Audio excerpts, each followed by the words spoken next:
집토끼가 이탈하고 인플레이션, 전쟁에 대한 대응이 미흡하다라고 평가하고요. 그러나 낙태권에 있어서는 유리한 입장을 점하고 있다라는 얘기인데 이게 뭘까요? 바로 바이든 대통령에 대한 재선 가능성에 대한 평가인데요. 이번 달 이 조 바이든 미국 대통령의 지지율이요, 지난 4월 이후 최저 수준으로 떨어진 것으로 나타나서 재선에 대한 우려가 커지고 있다는 그런 얘기입니다. 지난주였어요. 로이터 통신에 따르면 여론조사에서요, 응답자 39%가 바이든 대통령의 대통령직 수행을 지지한다라고 했는데 이거는 굉장히 낮은 수치거든요. 지난 4월하고 같을 때 최근 몇 달 새에서는 가장 낮은 수치이고요. 그래서 바이든 대통령의 지지율이요, 2021년 8월 이후에부터는 계속 50%대 아래를 유지하고 있는데 지지율이 가장 낮았던 때는요 22년 작년 중반이었었는데 그때는 36%까지 떨어졌다라고 하네요. 미국 대선이 이제 한 1년여로 다가온 거잖아요. 재선 도전에 나선 이제 조 바이든 대통령 방어에 비상이 걸렸다라는 거고요. 이게 고령 리스크로 인해 가뜩이나 유권자들이 불안감이 점점 더 커지는 상황에서 또 여러 이유들을 분석하고 있는데 젊은 층, 유색 인종 등과 같은 전통적인 지지층이 이탈하고 있기 때문이다라고 합니다.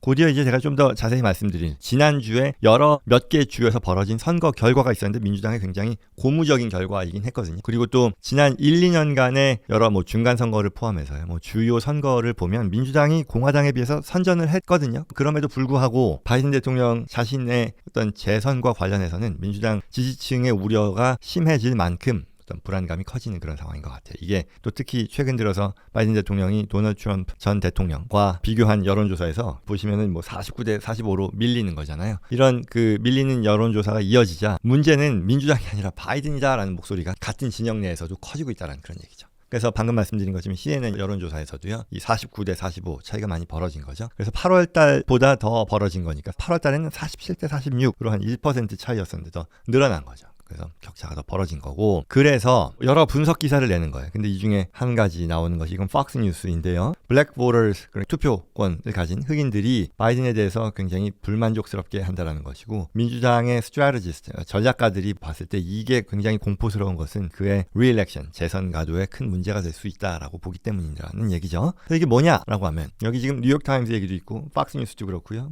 여러 진보 보수 매체 할 것 없이 신문에서요, 언론에서 바이든 대통령의 이 위기 상황 에 대해서 분석을 하는데요. 여러 언론 선거 전문가들의 분석을 종합하면 지지율이 추락하는 원인을 대체로 한 4가지 정도로 얘기하는 것 같아요. 그게 뭐냐면 첫 번째는 핵심 지지층의 이탈, 방금 말씀드린 블랙 보터스, 젊은 층도 있겠고요. 그리고 중동 외교에 대해 지금 실패하고 있다는 그런 평가, 그리고 고령 리스크 계속해서 나오는 얘기죠. 그리고 어떤 체감하는 인플레이션의 상승이 계속 이어지고 있다는 그런 얘기인 것 같아요. 그 중에 가장 첫 번째로 가장 뼈아픈 부분일 텐데 이게 핵심 지지층의 이탈이라고 합니다. 지난 대선에서요, 바이든 대통령은 35세 미만, 그리고 흑인, 그리고 라틴계 유권자들이 압도적인 지지를 받았었는데 이번 조사에서는 이들 유권자 그룹에서 이 트럼프 전 대통령과의 격차가 현저히 줄었거나 아니면 뒤집혔다라고 하네요. 첫 번째로 이 흑인 지지 같은 경우는요, 지금 현재 상황에서 내년 대선을 좌우할 만한 우리가 항상 얘기하는 이런저런 그 스윙 스테이트들이 있잖아요. 경합주를 말하는 거죠. 이 6곳에서요 흑인 유권자의 70%가 바이든 대통령, 그 다음에 나머지 한 20여 %를 트럼프 전 대통령을 지지한다라고 조사가 나오고 있대요. 근데 이 정도면 좋은 거 아니냐? 그게 아니라는 거죠. 지난 20년 대선 때요, 트럼프 전 대통령이 전국 흑인 유권자 중에 지지를 받은 비율이요 한 자릿수였었어요. 8%였었는데 지금 20몇 %가 트럼프 전 대통령 그 경합주에서 올라섰다라는 것은 굉장히 뼈아픈 그런 대목이겠죠. 민주당 입장에서는요. 그리고 젊은 층의 지지도 그렇다고 하네요. 지난번에요, 말하자면 이것도 있었잖아요.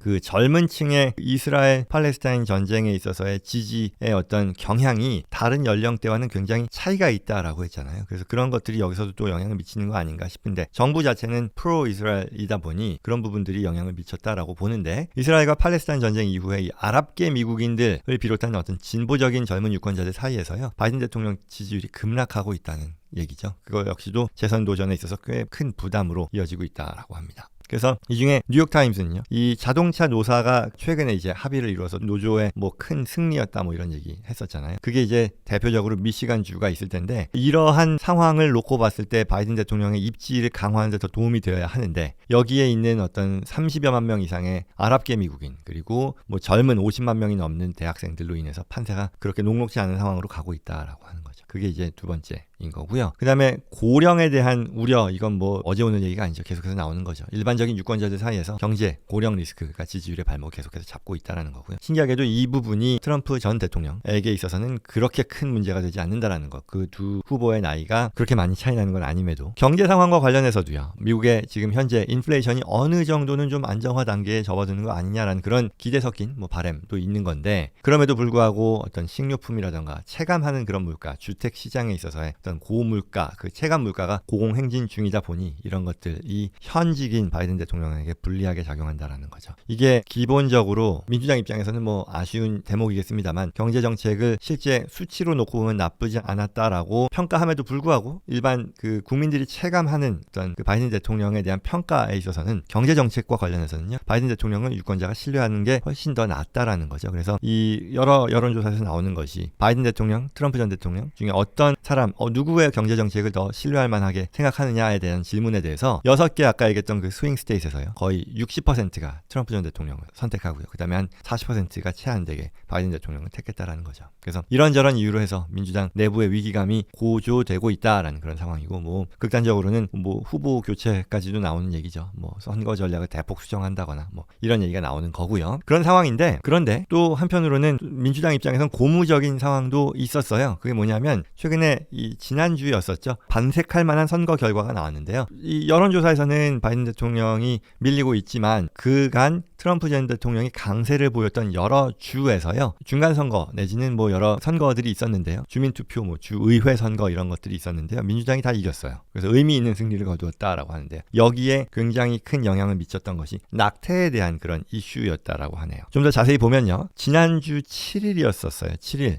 오하이오에서 진행된 낙태권 보장과 관련한 개헌안이 있었는데 이 내용이 정족 수인 과반의 찬성을 받았어요. 그러니까 낙태를 보장하라라는 거죠. 그게 이제 절반 이상의 지지를 받았다라는 것이고, 그 다음에 또 하나는 뭐 버지니아요, 공화당 소속 주지사, 굉장히 유명한 분인데요. 차기 뭐 대권 주자까지도 언급되는 그런 분이 있는 데서도 이 상하원 선거가 있었는데, 의원 선거가 있었는데 민주당이 다수당에, 양쪽에서 다 다수당에 올라가면서 이 낙태 금지법 추진이 사실상 좌초된 상황이었었고요. 이런 것들이 뭐 낙태 허용 문제가 주 단위의 선거에서 주요 안건으로 다루어지면서 선택을 받음으로써 이게 내년 대선에서도 어떤 결과에 큰 영향을 미친 주요 어젠다가 될 것이다라는 그런 관측이 나온다는 거죠. 그래서 구체적으로는요, 오하이오 같은 경우에 지난 두 차례 대선에서요, 트럼프 전 대통령이 여유 있게 승리했던 오하이오 주였었는데, 근데 이제 낙태권을 보장하는 개헌이었었어요. 이게 주민투표가 있었는데 과반의 찬성을 받으면서 통과됐다라는 거죠. 원래는 역사적으로 오하이오 그러면 저도 기억나는 게 이제 스윙 스테이트 중에 하나였었는데, 근데 2016년, 20년도에 아주 뭐 굉장히 높은 차이로 한 8% 차이였었다고 하는데요. 앞서면서 이제는 공화당의 표밭이다라는 그런 평가를 받아왔었는데, 그런 상황에서 지금 이 사안에 대한 주민투표였었죠. 그리고 이 주민투표는 뭐 배경을 설명드리자면 작년이었었죠. 연방 대법원에서 이 낙태 합법화와 관련된 것을 연방정부 차원에서의 결정 대상이 아니라 주 단위에서 결정하세요라고 이렇게 됐단 말이죠. 그래서 이게 다 모든 주로 넘어간 상태에서 주별로 낙태권에 대한 원칙을 정하는 그런 단계란 말이죠. 오하이오가 그 중에 하나였었고, 거기서 핵심 쟁점으로 다루어졌는데 낙태권 보장을 허하라라고 하는 그런 것들을 이제 주민투표에 붙였고 이게 통과가 됐다라는 거죠. 결국 그 말은 민주당이 주도하는 아젠다에서 승리를 거뒀다라는 것이 좀 고무적이라는 얘기죠. 그래서 이 결과에 대해서도 바이든 대통령이 이 오하이오 주의 결과가 발표된 직후에 근본적인 자유권에 대한 것을 보호하는 데 투표했고 민주주의가 승리했다라고 평가를 한 거죠. 뭐 비슷한 내용으로서 버지니아에서도요, 주 상하원 의원 선거가 있었는데 주된 아젠다가 이 주지사가 이제 밀어붙였던 낙태와 관련된 내용이었었는데 그게 받아들여지지 않았다라는 거죠. 상하원 모두 민주당에서 석권을 하면서요. 그런 부분들 역시 좀 상징적인 의미가 있다라는 거고요. 그리고 뭐 켄터키 주도 있었는데요. 마찬가지로 민주당 소속의 현직 주지사가 재선에 성공했고요. 그거 역시도 이러한 상황들을 반영한다라고 보여지는 거고, 펜실베니아에서도요, 낙태 권한을 수호하는 데 앞장섰던 어떤 후보가 대법관 한 자리를 차지하는 그런 선거에서 승리했다라고 합니다. 그래서 뭐 이런 것들이 어떻게 보면 그러니까 대통령 선거 다시 돌아와서 바이든 대통령의 인기가 떨어지는 와중에 어젠다 차원에서는 민주당에게 유리한 그런 어젠다가 세팅되는 거 아니냐라는 평가를 받고 있다라는 거고요.